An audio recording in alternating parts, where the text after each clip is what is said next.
Beyond ಬೌಂಡ್ರೀಸ್ನ ಮತ್ತೊಂದು ವಿಡಿಯೋಗೆ ಸ್ವಾಗತ.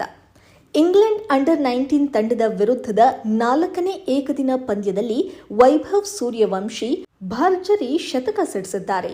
ಈ ಶತಕದ ನೆರವಿನೊಂದಿಗೆ ಭಾರತ ಅಂಡರ್ 19 ತಂಡ 50 ಓವರ್ಗಳಲ್ಲಿ 9 ವಿಕೆಟ್ ಕಳೆಕೊಂಡ್ರೂ 363 ರನ್ಗಳನ್ನು ಕಲೆ ಹಾಕಿತು. ಈ ಗುರಿಯನ್ನು ಬೆನ್ನಹತ್ತಿದ ಇಂಗ್ಲೆಂಡ್ ಅಂಡರ್ 19 ತಂಡ 308 ರನ್ ಗಳಿಸಿ ಆಲ್ ಔಟ್ ಆಗಿದೆ. ಭಾರತದ ಯಂಗ್ ಸೆನ್ಸೇಷನ್ ವೈಭವ್ ಸೂರ್ಯವಂಶಿ ಏಕದಿನ ಕ್ರಿಕೆಟ್ನಲ್ಲಿ ಹೊಸ ಇತಿಹಾಸ ನಿರ್ಮಿಸಿದ್ದಾರೆ.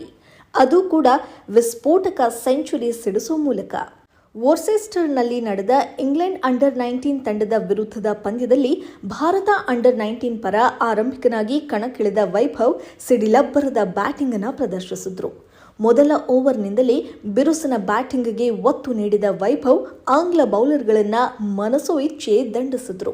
ಪರಿಣಾಮ ಯುವ ಎಡಗೈ ದಾಂಡಿಗನ ಬ್ಯಾಟ್ನಿಂದ ಕೇವಲ 52 ಎಸೆತಗಳಲ್ಲಿ ಶತಕ ಮೂಡಿಬಂತು.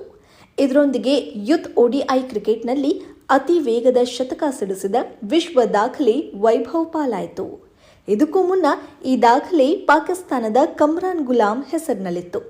2013ರಲ್ಲಿ ಇಂಗ್ಲೆಂಡ್ ವಿರುದ್ಧ ಕಮ್ರಾನ್ ಕೇವಲ 53 ಎಸೆತಗಳಲ್ಲಿ ಸೆಂಚುರಿ ಸಿಡಿಸಿ ಈ ದಾಖಲೆಯನ್ನು ಬರೆದಿದ್ರು. ಇದೀಗ 52 ಎಸೆತಗಳಲ್ಲಿ ಶತಕ ಪೂರೈಸುವ ಮೂಲಕ ವೈಭವ್ ಸೂರ್ಯವಂಶಿ ಹೊಸ ಇತಿಹಾಸ ನಿರ್ಮಿಸಿದ್ದಾರೆ. ಅಷ್ಟೇ ಅಲ್ಲದೆ ಯೂತ್ ODI ಕ್ರಿಕೆಟ್ನಲ್ಲಿ ಶತಕ ಬಾರಿಸಿದ ಅತ್ಯಂತ ಕಿರಿಯ ಬ್ಯಾಟರ್ ಎಂಬ ವಿಶ್ವ ದಾಖಲೆಯನ್ನ ಕೂಡ ವೈಭವ್ ಸೂರ್ಯವಂಶಿ ಬರೆದಿದ್ದಾರೆ. ಈ ಮೊದಲು ಈ ದಾಖಲೆ ಬಾಂಗ್ಲಾದೇಶ್ ತಂಡದ ನಜ್ಮುಲ್ ಹೊಸೈನ್ ಶಾಂತೋ ಹೆಸರಿನಲ್ಲಿತ್ತು. 2013ರಲ್ಲಿ ಶ್ರೀಲಂಕಾ ವಿರುದ್ಧ ಶತಕ ಸಿಡಿಸಿದಾಗ ನಜ್ಮುಲ್ ಹೊಸೈನ್ ಶಾಂತೋ ಅವರ ವಯಸ್ಸು 14 ವರ್ಷ 241 ದಿನಗಳು ಮಾತ್ರ. ಇದೀಗ 14 ವರ್ಷ 100 ದಿನಗಳ ವಯಸ್ಸಿನಲ್ಲಿ ವೈಭವ್ ಸೂರ್ಯವಂಶಿ ಶತಕ ಸಿಡಿಸಿದ್ದಾರೆ. ಈ ಮೂಲಕ ಯೂತ್ ODI ಕ್ರಿಕೆಟ್ನಲ್ಲಿ ಅತಿ ವೇಗದ ಸೆಂಚುರಿ ಸಿಡಿಸಿದ ಅತ್ಯಂತ ಕಿರಿಯ ಬ್ಯಾಟರ್ ಎಂಬ ವಿಶ್ವ ದಾಖಲೆಗಳನ್ನು ಟೀಂ ಇಂಡಿಯಾದ ಯುವ ಎಡಗೈ ದಾಂಡಿಗ ವೈಭವ್ ಸೂರ್ಯವಂಶಿ ತಮ್ಮದಾಗಿಸಿಕೊಂಡಿದ್ದಾರೆ. ಇನ್ನು ಈ ಪಂದ್ಯದಲ್ಲಿ 78 ಎಸೆತಗಳನ್ನು ಎದುರಿಸಿದ ವೈಭವ್ ಸೂರ್ಯವಂಶಿ 10 ಭರ್ಜರಿ 6 ಹಾಗೂ 13 4ಗಳೊಂದಿಗೆ 143 ರನ್ ಚುಚ್ಚಿದ್ರು. ಈ ಭರ್ಜರಿ ಶತಕದ ನೆರವಿನೊಂದಿಗೆ ಭಾರತ ಅಂಡರ್ 19 ತಂಡ 50 ಓವರ್ಗಳಲ್ಲಿ 363 ರನ್ ಕಲೆ ಹಾಕಿತು.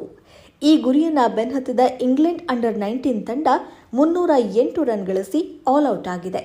ಈ ಮೂಲಕ ಟೀಂ ಇಂಡಿಯಾ ಅಂಡರ್ 19 ತಂಡ 55 ರನ್ಗಳ ಭರ್ಜರಿ ಜಯ ಸಾಧಿಸಿದೆ.